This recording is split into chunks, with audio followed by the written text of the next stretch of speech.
A Constituição Federal Brasileira tem como princípio central a dignidade da pessoa humana, de forma que, em caso de violação dos demais direitos fundamentais, a garantia da proteção do indivíduo permanece como recurso intransponível. Diante disso, pode-se dizer que a pessoa possui caráter supremo no direito, sendo seu fundamento e fim, e é daí que surgem os direitos da personalidade.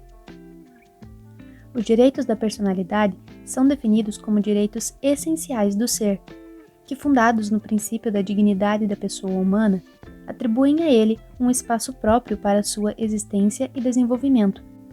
Possuem caráter intransmissível e irrenunciável. São absolutos, inatos, vitalícios, relativamente limitados e extrapatrimoniais, além de regerem o controle da pessoa sobre seu nome, honra, imagem, privacidade e integridade física. Após essa breve introdução, podemos seguir para o foco principal desse vídeo. Vamos falar sobre os direitos da personalidade, a investigação da paternidade.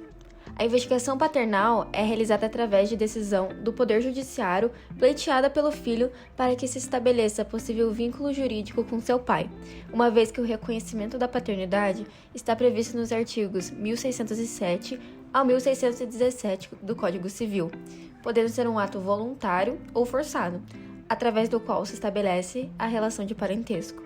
O que nos cabe aqui é tratar da espécie forçada, posto que o processo de investigação da paternidade compõe os direitos de personalidade do que tange, de um lado, o direito ao conhecimento da identidade genética e, do outro, o direito à intimidade e à vida privada, além do direito à integridade psicofísica de ambas as partes. Em relação aos direitos do filho sobre sua ascendência genética e integridade psíquica, é importante pontuar que essa identificação é de valor indispensável na sua esfera personalíssima.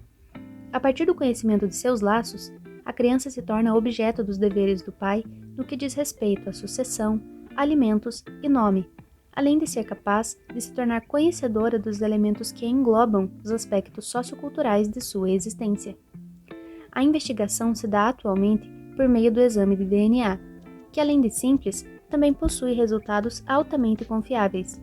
O obstáculo que se encontra diante desse meio é a recusa do suposto pai a se submeter ao teste, e é a partir desse ponto que surgem os direitos da personalidade do investigado. A recusa do suposto pai pode gerar duas situações. Em primeiro lugar, a ordem do juiz à condução sob vara para a feitura do exame, o que viola seus direitos à integridade física e à inviolabilidade da intimidade e da vida privada, devido à submissão contra sua vontade, visto que o exame deve ser consentido. Em segundo lugar, a recusa pode levar à presunção juris tantum, com consequente inversão do ônus da prova, de forma que o juiz, a partir da análise das provas, se convence da paternidade sem necessidade de exame pericial. Essa presunção é relativa, pois ela pode ser, a qualquer momento, desconsiderada, como, por exemplo, a partir da apresentação de uma prova de infertilidade. O que se conclui é que claramente há um conflito de interesses entre as partes do processo. Então a pergunta que fica é: entre os direitos do investigado e os direitos do investigante, qual deve prevalecer? Todos os direitos citados são respaldados pela Constituição. O princípio da dignidade da pessoa humana consta no artigo 1º, inciso 3, da Constituição Federal, e rege os direitos de personalidade aqui defendidos. Além deste, também é possível citar o direito de filiação, prescrito na Carta Magna e no artigo 27 do Estatuto da Criança e do Adolescente, assegurando os direitos do autor da ação de investigação de paternidade.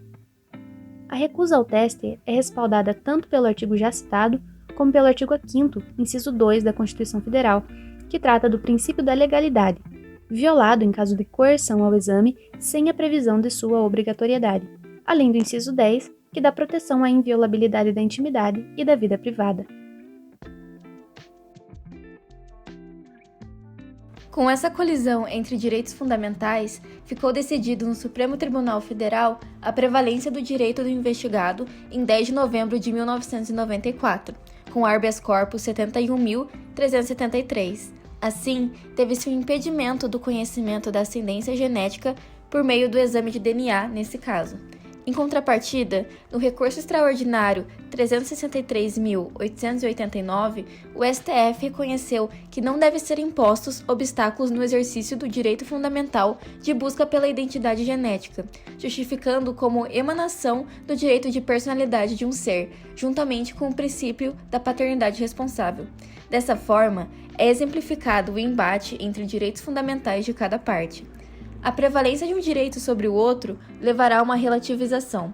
Para que a decisão a ser tomada seja a mais equilibrada possível, o justo deve ser manter o princípio da igualdade, da razoabilidade e da proporcionalidade, que expressam, consecutivamente, que todos são iguais perante a lei, que não deve haver excessos na aplicação dos preceitos constitucionais e que haja moderação e prudência no julgamento.